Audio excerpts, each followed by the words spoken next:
Hey, it's Huck. And it's been almost a week now that I've wanted to post this. There's two reasons why I haven't. One, I haven't been feeling terribly well most of this week. Hence, I'm wearing the oxygen today. And two, I have posted a number of videos on the whole gun issue. And nowhere have I probably seen more vitriol in the comment sections of my videos than whenever I approach this topic, although I would say some of my Obamacare videos come in at times a close second. And so I guess I come to feel that like I've already said everything I have to say, at least about how I feel and steps that I feel should be made. I've talked about how I believe the Second Amendment has been and is currently being misinterpreted under Scalia's Heller decision, and and I've gone on about that. So just to recap my feelings on that, on the subject itself, I believe that only a comprehensive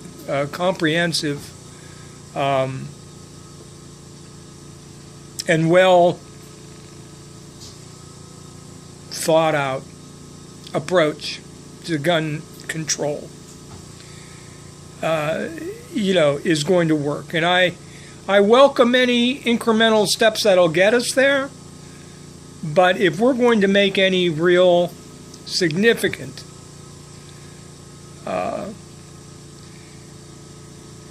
decrease in the number of incidents and the number of lives lost, it's going to take more than just arming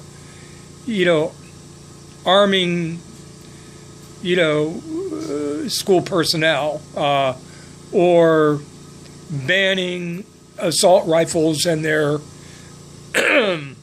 and some of their modification devices like bump stocks and such. What we actually need to do is take steps to better control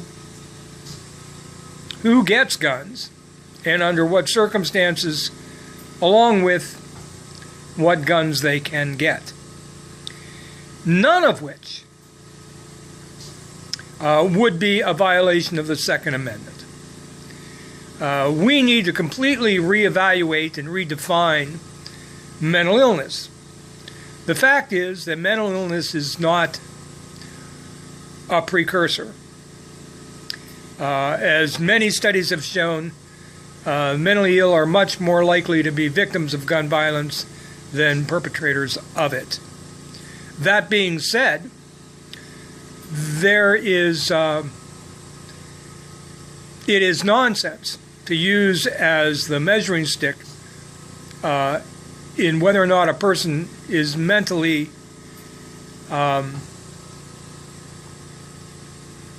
ill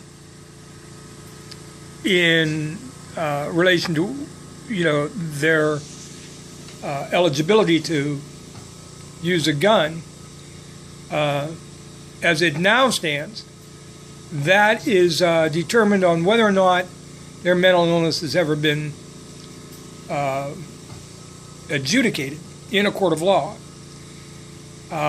So it doesn't matter how many times you've had to seek counseling or been put on medications because of your loss of control or loss of your temper or anger management issues or anything else. If you haven't been determined as with a mental illness in a court of law, then, according to the gun laws of this country, you're eligible to buy a gun. And that's just nonsense. So I have a whole, and I've gone through them before. What makes this particular situation that we are witnessing following this terrible tragedy, yet again, another heartrending tragedy, this in Parkland High School in Florida, is that for really the first time, we are seeing survivors, the young survivors,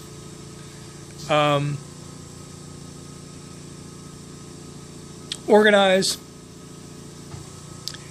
speak articulately, and we are so accustomed now to these tragedies occurring as frequently as they do, that it seems with each successive tragedy, the noise that is made afterwards seems to die out faster and faster. And I think what we are seeing right now is some folks on the right, including I think the NRA and some members of the very far right, kind of freaking out a little bit, because unlike most previous school shootings, I mean, you'd have to go back to Sandy Hook 5 years ago before there was since there has been a school shooting that stayed in the news beyond a few days.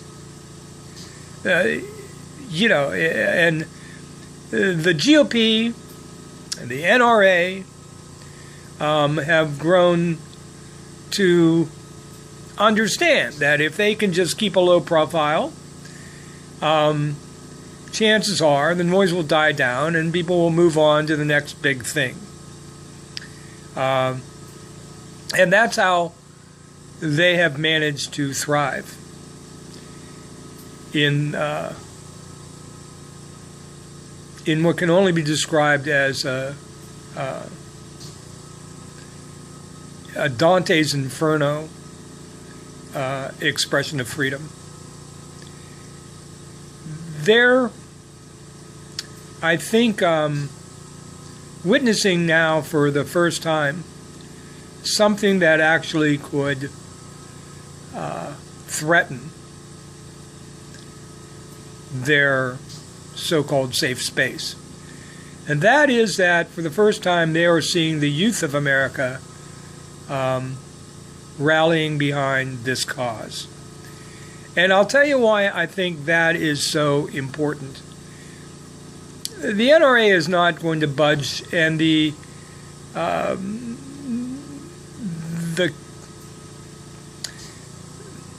Republicans, mostly, who they fund, are not going to budge, regardless of how many or how big their rallies may be. But what will shake them up is if these young people start voting in big numbers. And we know that one of the real problems on this issue and other progressive issues is that young people tend to be progressive, but they also tend to be non-voters. They tend to have the lowest turnout among, eligible voters. Those people that are 18 to 25 represent the lowest percentage of the eligible voting population to vote. This is very significant because, like I say, young people tend to be much more progressive in their ideology, in their policy positions, where they have them. And so it's not real intimidating to see these young people, voice their opinions or stand up and protest or even, use their, probably one of their top skills, which is the use of social media. But what will shake the NRA and the GOP to their foundation is if these young people get organized in a way that they start registering themselves to vote and take their revenge to the ballot box. And that would finally show the GOP just how small the 30% of like-minded crazy is. So I am just all in on what I'm seeing. Many of these courageous young people do right now. Speaking to power is not always an easy thing to do so. On the crux of such a traumatic experience is really an incredible sight to see. And what we're finding is that there have been so many other groups that have formed over the years, whether it's the Moms Against Gun Violence, whether it's the Sandy Hook Promise, whether it's, there are all these different organizations and groups that kind of started, on the heels of their own personal tragedy. And many of these groups have given a lot of thought and a lot of effort, certainly, to trying to get something done. And all have, frankly, failed miserably to enact that change. Instead, what we have seen is that the NRA has found more and more nefarious ways to fund candidates. I know right now it's at least rumored that the FBI is investigating whether or not the $30 million that the NRA gave in its single largest ever contribution to a candidate for any office, whether or not all or a good portion of that money may have been funneled to them through Russia. There is a scandal waiting to be, I think, unearthed about exactly who funds the NRA, where this money actually comes from, and whether or not, first of all, they won't ever release details of their membership. I have seen over and over again people who have purchased, a gun of some sort, and within weeks they receive something in the mail from the National Rifle Association showing them a membership number. And these are folks that have never signed up. They have never paid any membership dues. They've never asked for this. They don't know whether they're an NRA member or not. I've also heard many people, typically after one of these tragedies, will contact the NRA either by phone or by mail and tell them that they are, no longer want to be a member, and they're never given any proof they've been removed from their membership list. The NRA loves to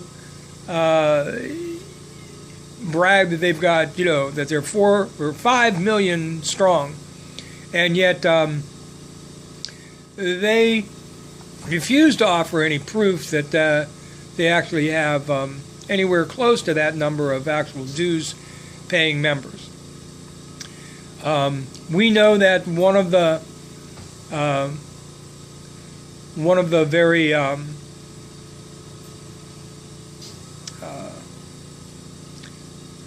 very wealthiest members of their inner circle is a Russian oligarch. We know that the vast majority of their decision making is made by a consortium of CEOs or owners of gun manufacturers, and the whole NRA line is to sell guns. Everything that the NRA says, everything that they propose, has just one purpose in mind, and that is to sell more guns. As their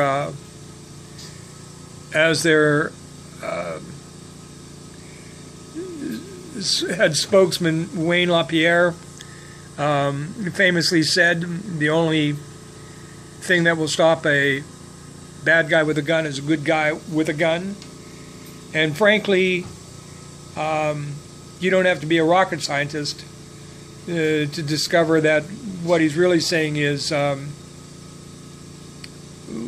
let's sell 2 guns.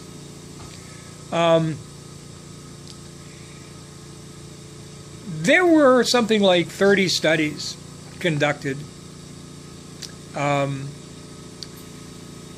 in the 60s and the 70s that determined that the more guns that were available and accessible, the greater the likelihood of gun violence. And with 30 studies pretty much all in agreement, the NRA saw to it that Congress banned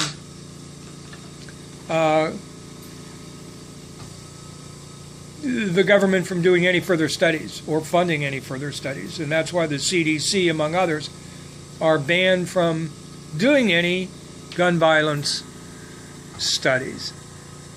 I personally believe that the only thing that's going to, it sickens me to admit this, but we've seen already just this week that Florida's GOP stood down these students and refused to consider an assault weapons ban. Even as they voted on the same day that they should take up some type of legislation because of the harm to society done by pornography. Now, I'm not an advocate for pornography, but I'm not aware of anybody that ever used pornography to kill 17 students on the second and third floors of a school building, or for that matter ever used pornography to mow down 50-some concert goers in Las Vegas.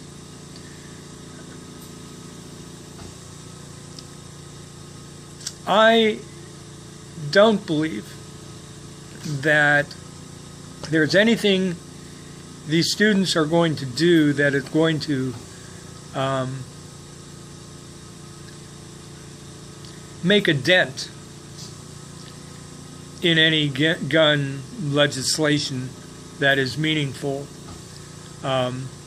with the current crop of individuals that are holding elected office today. I think at best what we will see is what we've always seen. If the temperature gets a little too high, you may see some, I don't know, some tweaks here and there, but nothing that's going to dramatically decrease the number of incidents or the number of gun victims in this country. You know, I know a lot of the focus right now is on schools, and with good reason, but the fact is that even if you did all of the things that the NRA or President Trump and others on the right are calling for, arming teachers, setting up, you know, metal detectors, heaven knows where they would get the funds to do it, or whatever else they did. First of all,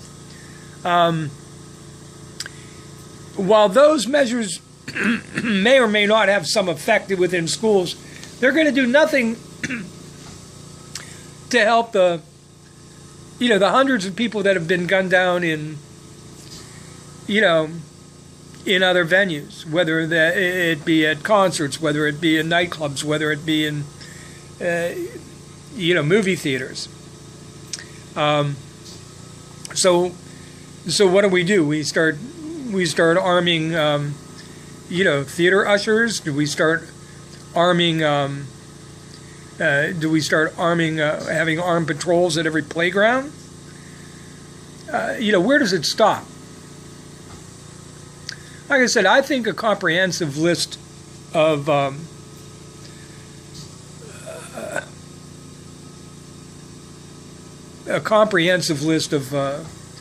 rules and regulations need to be applied here. I think we have to redefine what mental illness is.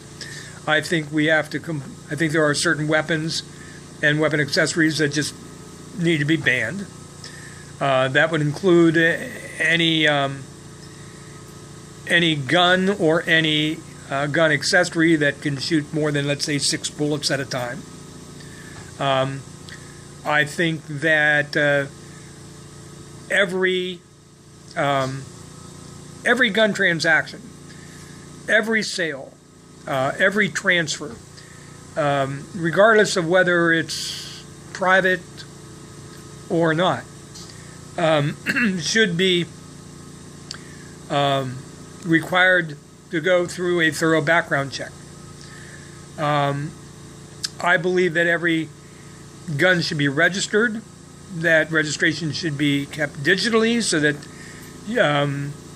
police can quickly look up, you know, each weapon that might be confiscated and find its history. I think that all gun purchases should require training by the buyer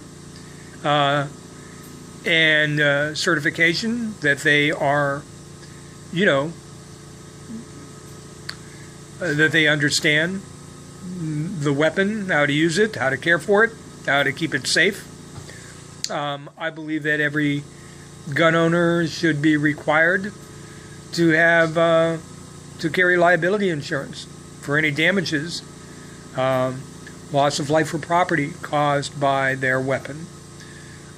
So I think there's a whole slew of things that need to be done, none of which, like I say, I think really infringe on the Second Amendment. I mean, I look at it this way: we don't allow people in this country to buy the rifle that our military uses, the M16 or the M1 rifle, and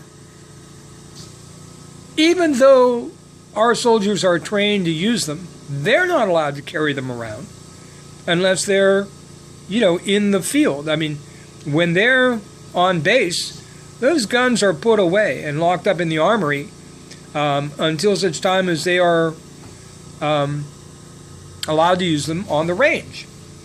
They trust the military police, you know, who have their own weaponry to protect them.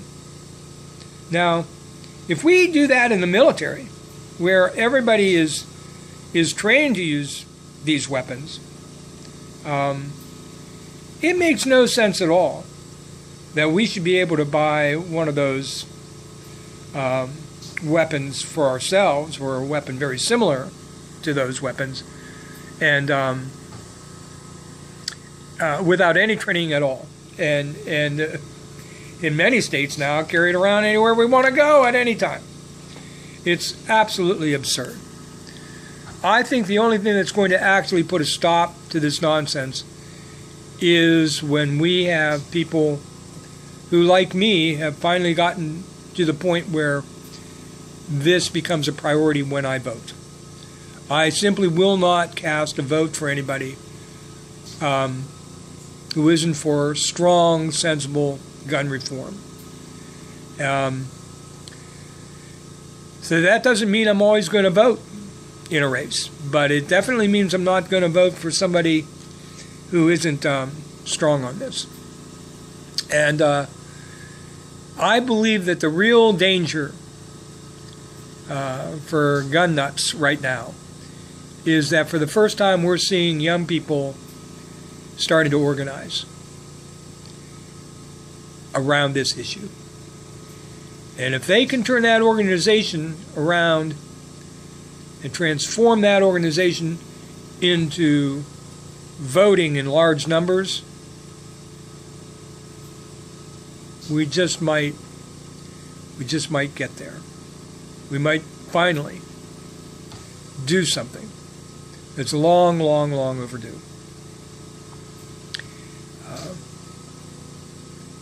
Anyway, that's my 2 cents worth.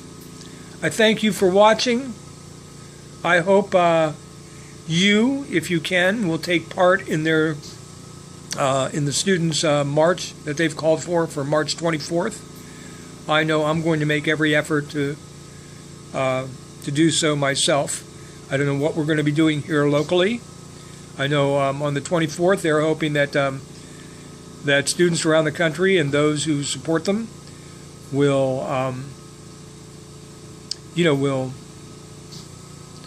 will show themselves in a national day of protest. So I think different communities are going to organize something, whether it'll be in their own little town or whether it'll be something that at least many of them will maybe go to the state capitol or to Washington. But I think what they're hoping to see is just a national day of protest with lots of rallies everywhere. And I certainly plan to take part in that in any way I can. And I hope you will too. It'll be fascinating to watch and see how long this issue can stay in the forefront with so many other things going on. Anyway, I thank you very much for watching. I'd love to hear your opinion if you want to chime in, and I'll see you again real soon. Have a great day.